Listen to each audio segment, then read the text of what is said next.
Hello and welcome back to the course Private Pilot Maneuvers. Today we'll talk about precautionary landings. Now, a precautionary landing is a landing that's done for reasons of flight safety. Now, a precautionary landing is normally not done at your actual destination airport, but it becomes necessary for some reasons. We'll talk about those reasons in a second. Well, a precautionary landing can be at an airport, of course, which is ideal if there's an airport nearby, but in many cases it will be an off-airport landing. But it's not a forced landing. So a forced landing is one like if you have an engine failure, there is no choice, you need to land and you have just one go at it.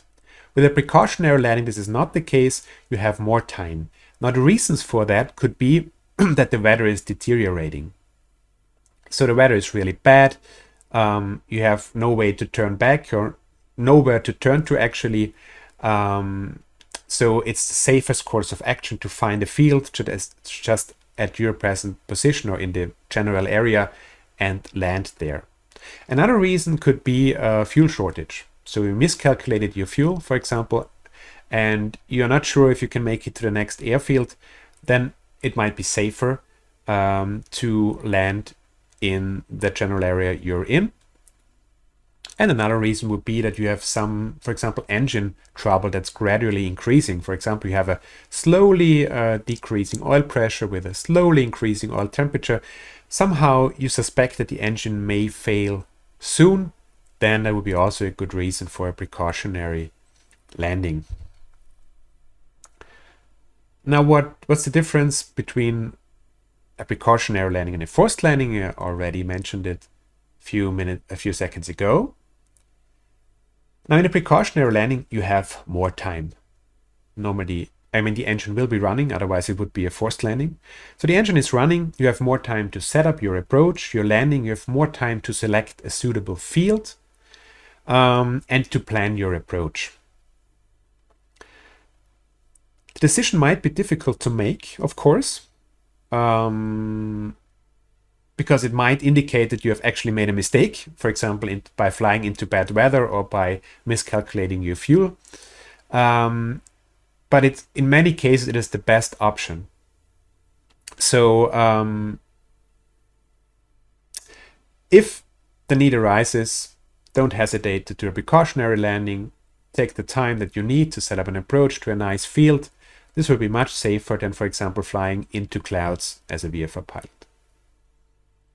All right, so the general procedure would be that first you look for a field, and you have time now, so you can circle around a little bit, look for the best available field. We'll talk about field selection a bit more in the forced landing lesson. And then you can also overfly it, and then it will be closer to the ground, so you can check for obstacles. And if you're then satisfied with everything, you can set up an approach and actually land at your field with the engine running, so you will be able to go around. Also use this time to secure the cabin, secure any loose items, tell your passengers to fasten your seatbelts again or check if they're fastened, and also check your own seatbelts and so on, prepare the cabin. And also it's a good idea to inform ATC so that if something should go wrong during the landing, emergency services will be there quicker. There may be an explicit procedure for precautionary landings in the Pilot Operating Handbook. It's not always the case, but in the Cessna 152 handbook, for example, there is a procedure for it. It basically tells you that you should overfly the field first with 20 degrees of flaps at 60 knots, check for any obstacles, because some obstacles may only be visible when you're pretty close, like wires or something. And then set up your approach normally and do a flaps 30 approach with an approach speed of 55 knots. After you have set the flaps to your final setting, switch the master switch off, unlatch the doors, and then after touchdown, also switch off the ignition.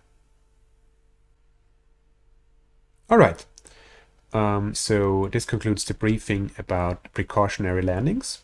Let's try it out. I'll meet you in the airplane.